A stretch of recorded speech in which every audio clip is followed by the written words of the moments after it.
Hey guys, so now we're looking at Mount&Blade BannerLord's, a game that Telltale says it's going to release now after its previous success of Mount&Blade Warband. It's a really big successful game, and now we're going to be looking on this channel specifically at what Telltale games are going to bring us in the next sequel. Being a small company, it allows them to keep things pretty shaded and pretty secretive without a lot of people trying to find out what's going on behind the scenes.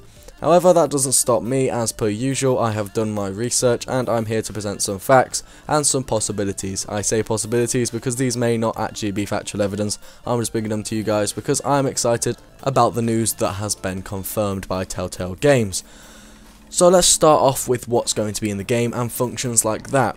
Now, in Mount&Blade Warband, one thing that was missing for me out of the single player campaign was the multiplayer aspect. Telltale Games did not mention anything about making a multiplayer side to this campaign map, such as a co-op thing where you can control your own kingdoms at the same time in a simultaneously evolving world.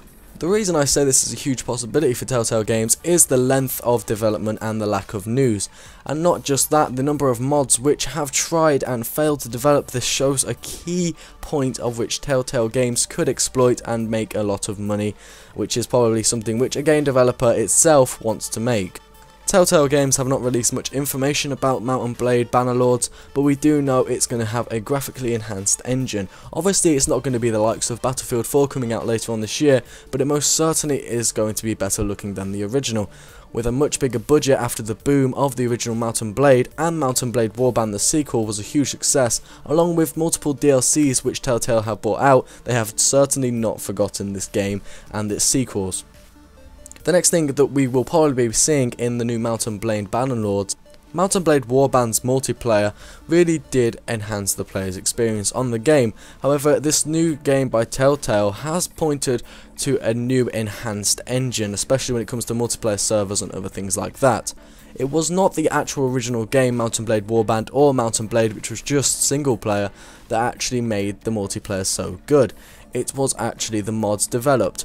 Now, the modding community for Mount&Blade has been huge and has a range of possibilities, something which this game holds to its own and is very unique. The mod developers have made this game and enhanced it so much since the first ever release.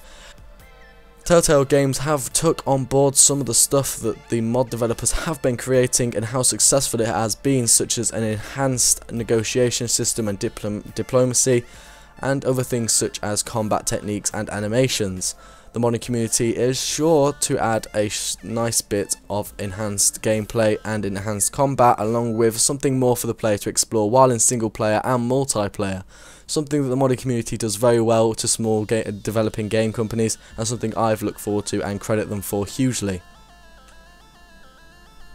So, giving credit to the modding community for what they've accomplished on the game itself and what is going to be implemented into the brand new game really does let us have an insight as to how this game is going to be developed. Now, we've seen some pre-alpha footage, and this is really pre-alpha, and the game developers are taking their time, and the game developers are really not rushing this project, so we can't expect a game soon, maybe at the end of this year if we are lucky, but hopefully we'll start to see some more information about it, some better quality trailers, and some actual pre-alpha gameplay footage, and not the development software and people actually making the game. Although that's really interesting to look at, that's not what the community wants at the moment. We want some hardcore facts about the game so we can sink our teeth into them and really get down and get ready for this game. Obviously, the original Mount&Blade Warband was hours of fun and hours of fun. It wasn't the best graphically looking game, but it was by far one of the funnest. If you haven't got it, I'd recommend you go onto Steam and look it up there. It's absolutely hilarious and absolutely amazing fun. Alright guys, my virtual Venoms, or just call me Joe, and I hope you guys have enjoyed this informational video and speculations as to what's going to be in the new BannerLord's DLC. I'll see you in a bit.